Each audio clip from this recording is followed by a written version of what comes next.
Obviously, nobody becomes a healthcare provider or a healer or a therapist or a practitioner or somebody with a PhD because they want to hurt people, right? Healers don't go into healing professions because they want to hurt people. We go into healing professions because we want to heal. And I am getting ready for a new masterclass that I'm going to be teaching next week called Appreciated.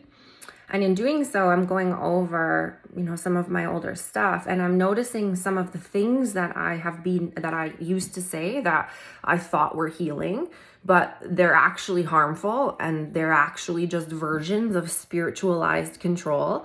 So I want to share some of those with you today. This isn't to cause shame. This is for me to take accountability for some of the harm that I have caused unconsciously, not on purpose, through my practice, right? With good intention. But as we know, intention does not negate impact. And so this is my taking responsibility for some of the impact that I have caused in my work and in my message.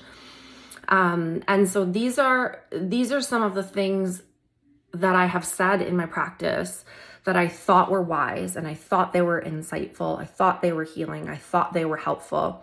But when I really look back, I can see the subtle violence in my tone.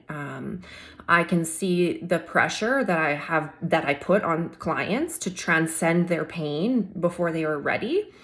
And I can see sometimes the way I would rush them toward peace instead of legitimately just being present with them in those experiences.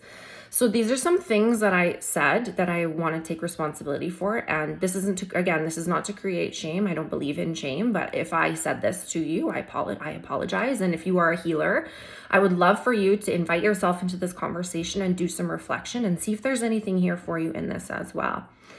So one of the things I used to say often is if this is your experience and that is their experience, then whose truth is true?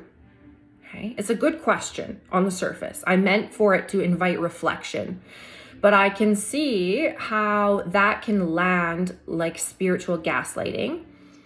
Like I was trying to debate with you about your reality, right? Like I needed you to consider somebody else's perspective before you were allowed to honor your own.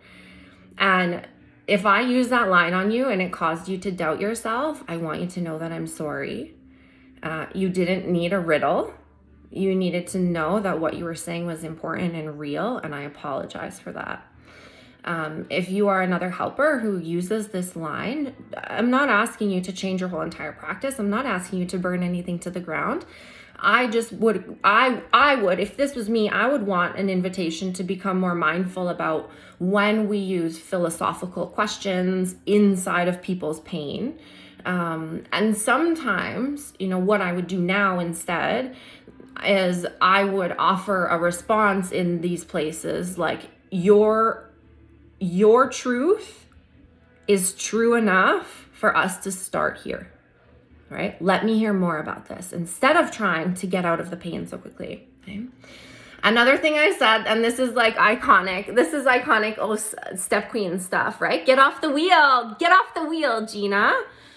And if you have watched Mind Your Thoughts, then you will have heard the whole context behind that, really. But what Get Off the Wheel, Gina, is meant to do is to use humor to interrupt thought loops, to interrupt thought spirals. And sometimes it works. It's a really effective way for us to recognize when our thoughts are running away with our minds, right? But sometimes I can see that going right to Gina minimizes the overwhelm that you're experiencing. It minimizes the importance of the overwhelm that you're experiencing in those thought spirals, right? You're not spiraling for no reason. We don't spiral for no reason. And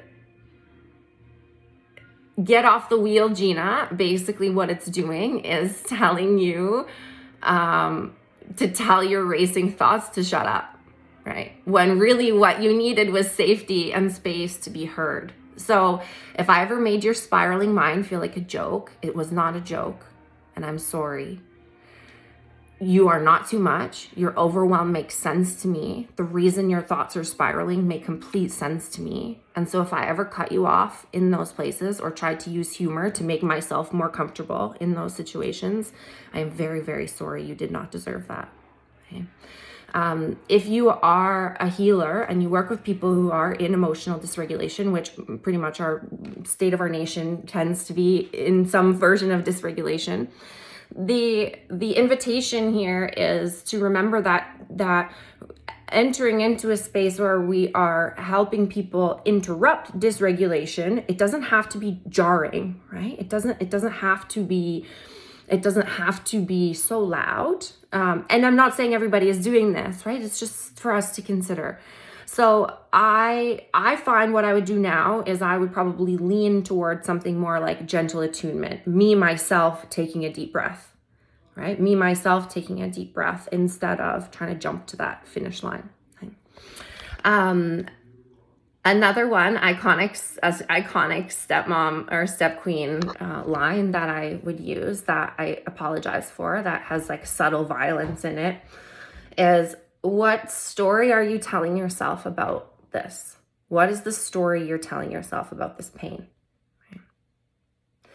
And the reason I did this is because I thought I was able to help you separate your emotional narrative or your emotions from your narrative, right? I thought I was helping you distinguish between what is real and what is imagined, right? What story? What is real and what is imagined? But I can see now, reflecting on this, how that sounds like and lands like saying your pain isn't real, right? Or like you're doing this to yourself. You chose this. You're choosing this story, so you're choosing this suffering. Okay, so if I ever made you feel like your heartbreak was a mindset issue, I'm very sorry. It is not a mindset issue. Okay. Pain isn't always a story. As a matter of fact, stories always come from some sort of pain. So in these moments now, I would offer a space for you to be witnessed, right? Not rescued. You don't need to be rescued. You need to be seen. You don't need to rewrite your story. You need to be celebrated for the one that you have been through. And so to other helpers, of course, there is of course a time for story work. And it's not about saying that I have to go be with Penelope here for a second. There is absolutely a time for story work. There is absolutely a time for narrative work. And I also think it's really important as I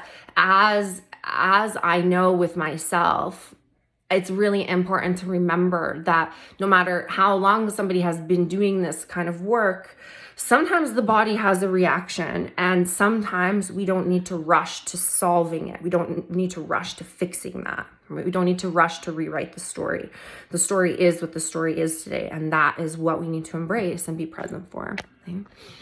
Another one that I use, again, this is well-intended, right? That's the problem with these like hidden forms of violence, is that they're well-intended, but the impact is harmful. So it's not about the intention. I recognize healers have good intentions. It's about the impact of that. And so this one came from my own trauma recovery, right? From my own forgiveness work journey, from studying from Ram Dass and Eckhart Tolle and Brene Brown and Deepak Chopra, right? The studying from these people who had peace to get peace, and learning how to discern people based on the context that they're in, right? Like learning to see that no person is a bad person, and certain environments are going to cause people to act in certain ways that cause harm to other people, right? So when I say this person is doing their best, I can understand how that would land to you as though it was a betrayal, right? Like as though I was asking you to comfort the one who was hurting you, or pick up for the person who was hurting you. And if I rushed you to compassion, I'm very sorry. If I centered their growth or their pain over your grief, I'm sorry. You didn't deserve that. Your grief matters. Your grief makes sense to me. You were allowed to be angry. You are allowed to be angry. Hi, baby girl. I hate the dragon and hate the pig. I hate it. You hate the dragon on Mulan. I don't want Mulan. Okay, we'll go change Mulan for you.